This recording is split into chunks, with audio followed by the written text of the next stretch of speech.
देवरानी का आधा सच पार्ट टू। कहानी के पिछले भाग में हमने देखा कि कश्यप परिवार की बड़ी बहू प्रेरणा किस तरह पूरे घर को संभालती थी। सभी उसे बहुत प्यार करते थे और उसकी बड़ी तारीफ भी करते थे। कुछ दिनों बाद शकुंतला अपने छोटे बेटे की शादी प्राची से करवा देती है, जो कि एक वर्किंग वुमन होती है। पर देवरानी के आते ही प्रेरणा के तौर तरीकों में बदलाव आने लग जाता है।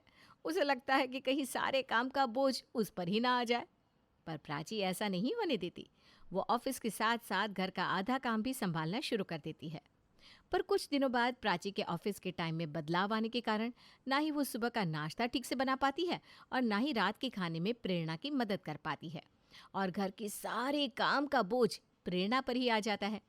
पहले कुछ दिन तो प्रेरणा सब कुछ बर्दाश्त कर लेती है, पर उसके बाद प्राची को क्या लगता है कि काम के बहाने वो घर के काम से बचती रहेगी और नौकरों की तरह मैं तीनों टाइम अकेले खाना बनाती रहूंगी। तो ऐसा नहीं होने वाला। ऐसा चक्कर चलाऊंगी, ना रहेगा ऑफिस, ना रहेंगे तेरे बहाने। सभी रात के खाने पर बैठे हुए होते हैं और मौके का फायदा उठाती हुई प्रेरणा कहती है, बीवी के साथ ना होने से आपकी खुराक तो आधी हो गई है देवर जी। नहीं नहीं, ऐसी कोई बात नहीं है भाभी। अच्छा, तो अब आपकी पत्नी अगर रोटियां नहीं बनाएंगी तो क्या मेरे हाथ की रोटियां नहीं खाएंगे आप? पहले तो मेरे ही हाथ की रोटियां खाते थे। अब बीवी आ गई तो भाभी की रोटियां अच्छी नहीं लग रही। अच्छे से खाना खाइए आप देवर जी, वरना प्राची क्या कहेगी, मुझे आने में देरी क्या होने लगी, सबने मेरे पति पर ध्यान देना ही बंद कर दिया। वैसे बहू को आजकल इतनी देरी क्यों हो रही है? सवेरे जल्दी चली जाती है, रात को देर से आती है। आपको तो पता ही होगा ना देवर जी कि देवरानी जी को देरी क्यों होती है। उन्होंने आपको तो बताया ही होगा। प्रेरणा की बात सुनकर गौरव के खाने का निवाला ही सरक जाता है और उसे खांसी आने लगती है।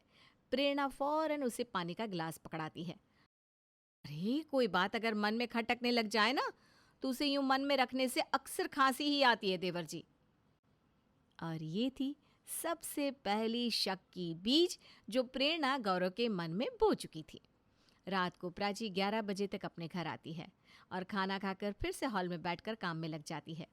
कमरे में बैठा गौरव लगातार उसका इंतजार करता रहता है। आज खाने के बाद प्राची कमरे में भी नहीं आई। ऐसा क्या काम है जो खत्म ही नहीं हो रहा? गौरव उठकर बाहर जाता है, जहां वो देखता है कि हॉल में बैठी प्राची फोन पर किसी से बात कर रही थी।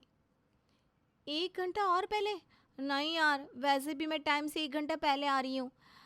तुम समझ रही हो ना, मैं नहीं चाहती कि यहाँ किसी को। सोना नहीं है क्या प्राची? और कितनी देर?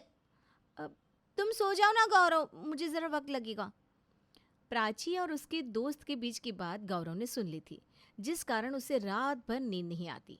सुबह वो देखता है कि कॉल के मुताबिक प्राची 8 के बजाय 7 बजे ही ऑफिस के लिए निकल जाती है। नाश्ते के टेबल पर अरे वाह, इतने दिनों बाद नाश्ते में 3 तरह की सब्जी बनी है। क्योंकि अब एक सब्जी भी बनाने की फुर्सत नहीं है ना प्राची को, तो सारा नाश्ता फिर मैंने ही बना लिया। अरे देवर जी, आपकी आंखों के नीचे तो काले गड्ढे पड़ गए हैं। रात को अच्छी नींद नहीं हो रही है क्या? होगी भी कैसे। अब नई नई शादी के बाद बीवी बाहर सोफे पर ही सो जाए तो किस पति को नींद लगे। क्या? बहू कल बाहर सो गई थी? ये तो ठीक नहीं है गौरव।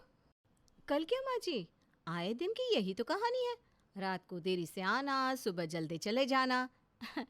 मैं तो सब कुछ देखकर भी चुप ही रहती हूँ माँ जी, वरना सबको लगेगा कि देवरानी की कमाई से जिठानी को जलन हो रही है। ज़्यादा से ज़्यादा क्या ही होगा। पहले मैं 5 लोगों का खाना बनाती थी, अब मैं 6 लोगों का खाना बना लूँगी। बस डर इस बात का है कि इस छूट का नतीजा कुछ और ना निकल जाए। 15 दिनों से तो मैं देख ही रही हूँ, प्राची किसी लड़के से फ़ोन पर बात करती रहती है। अरे ऐसा भी क्या काम देवर जी जो रात को फ़ोन पर ही हो पाता है? आपने भी नोटिस किया है कि प्राची किसी से फोन पर बात करती है? अरे शशांक नाम है उसका। सुबह भी उसी से बात कर रही थी, एक हाथ से फ़ोन पकड़े दूसरे हाथ से ब्रश कर रही थी। अरे ऐसा कौन सा ऑफिस का कलीग है जो सुबह सुबह ही फ़ोन कर देता है? ऐसा भी क्या काम करवाना बीवी से बेटा? जरा लगाम कस ले। कुछ का कुछ हो गया तो पूरे मोहल्ले में हमारी बदनामी हो जाएगी। उसी रात जब प्राची ऑफिस से वापस आती है, गौरव उससे इस बारे में बात करता है। कितना कमा लेती हो तुम? मुझसे तो कम ही है ना सैलरी तुम्हारी। तुमसे ज़्यादा काम का प्रेशर मुझे है, पर मैं तो घर पर सही वक्त पर आ जाता हूँ। अरे ऐसा क्या काम कर रही हो तुम? किसी कंपनी की सीईओ नहीं हो जो ऑफिस के टाइम के बाद भी तुम्हें ऑफिस में रुकना पड़ रहा है। तुम पागल हो गए हो क्या गौरव? ये सब क्या कह रहे हो तुम? मेरे ऑफिस की टाइमिंग में चेंजेस हुए हैं, जिस कारण मुझे ऑफिस जल्दी जाना पड़ता है और आने में देरी हो जाती है। और ऑफिस वालों ने ही कहा होगा कि बदले हुए टाइमिंग से भी 1 घंटा पहले आ जाओ। मेरा मुंह मत खुलवाओ प्राची। अब से कोई ज़रूरत नहीं है ऑफिस जाने की। ठीक है, तो 3 महीने रुक जाओ, फिर बात करते हैं। कमरे के बाहर खड़ी प्रेरणा ये सब सुन लेती है और सुबह प्राची के ऑफिस जाने के बाद गौरव से कहती है, 3 महीने बाद कहीं तलाक के कागजात ना आपको थमा दिए जाए देवर जी, जरा ध्यान रखिएगा। ये सुनते ही प्राची के सच का पर्दाफाश, गौरव उसके पीछे पीछे उसके ऑफिस चला जाता है, जहां वो देखता है कि शशांक नाम के एक लड़की के साथ प्राची बैठकर हंस हंस कर बातें कर रही थी। क्या बताओ शशांक भाई, इतना प्रेशर बना दिया है बॉस ने, ऊपर से हमारे ग्रुप के लीडर बन गए तुम, जो हम सबको समय से 1 घंटा पहले ही बुलाकर एक्स्ट्रा काम करवा रहे हो। अरे भाई हो या कसाई हो तुम? अपनी बहन पर कौन डालता है इतना प्रेशर? ऐसा प्रोजेक्ट मुझे जमा नहीं करना यार। तुझे तेरा ससुराल भी देखना पड़ता है, इस कारण मैं तुझे सिर्फ 1 घंटे पहले ही बुला रहा हूँ। बाकी सब तो सुबह 6 बजे ऑफिस आ जाते हैं। देख, अगर हमारे ग्रुप की प्रेजेंटेशन बेस्ट हुई ना, तो हम पांचों का प्रमोशन हो जाएगा, समझ रही है ना तू? सैलरी डबल हो जाएगी तेरी।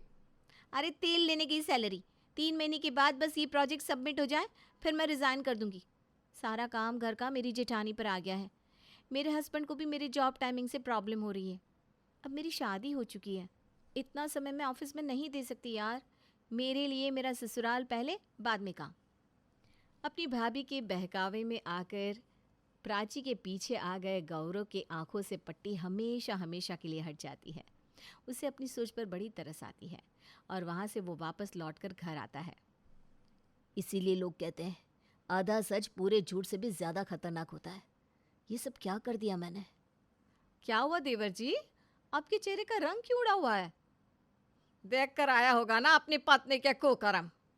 हाँ मम्मी, देख कर आ गया कि हमारी सोच कितनी गिरी हुई है और मेरी पत्नी कितनी पवित्र है। उसे ऑफिस में जितनी भी देर काम करना होगा वो करेगी। भाभी ने ये सब इसलिए किया ना क्योंकि भाभी पर सारे काम का बोझ आ रहा था। इसीलिए भाभी आपने उसके ऑफिस को छुड़वाने में कोई कसर नहीं छोड़ी। तो आप फिक्र मत कीजिए, अब से मैं घर पर एक कुक रख देता हूँ। प्राची के हिस्से का खाना वो कुक बना दिया करेगी। घर के कितने खर्चे होते हैं किसी ने देखा भी है? प्राची जो कमाती है सब कुछ मेरे हाथ में आकर रख देती है। उसकी कमाई से सब कुछ सही से मैनेज हो पा रहा है, वरना घर की ईएमआई, बिजली का बिल, ये सब कैसे मैनेज हो पाता? भैया की जॉब गए हुए 6 महीने हो चुके। क्या कभी प्राची ने पूछा कहाँ खर्च हो रहे हैं पैसे? आज के बाद कोई उससे कुछ नहीं पूछेगा। गौरव की बात सुनकर सभी के मुंह पर पट्टी लग जाती है। प्रेरणा शर्म से अपनी नजरें भी ऊपर नहीं कर पाती। ये क्या किया प्रेरणा तूने? क्या कर दिया? माँ जी, मुझसे गलती हो गई। देवरानी के आने के बाद भी जब सब कुछ मुझे ही करना पड़ रहा था तो मुझसे बर्दाश्त ना हुआ। आप लोगों के सामने मैं बुरी नहीं बनना चाहती थी, इसलिए दूसरा रास्ता अपनाना पड़ा मुझे। मुझे माफ़ कर दीजिए। मैं प्राची से भी माफ़ी मांगूंगी। अनजाने में न जाने मैंने क्या कर दिया। इस दिन के बाद कश्यप निवास में दोबारा इस बात पर कभी बहस नहीं होती।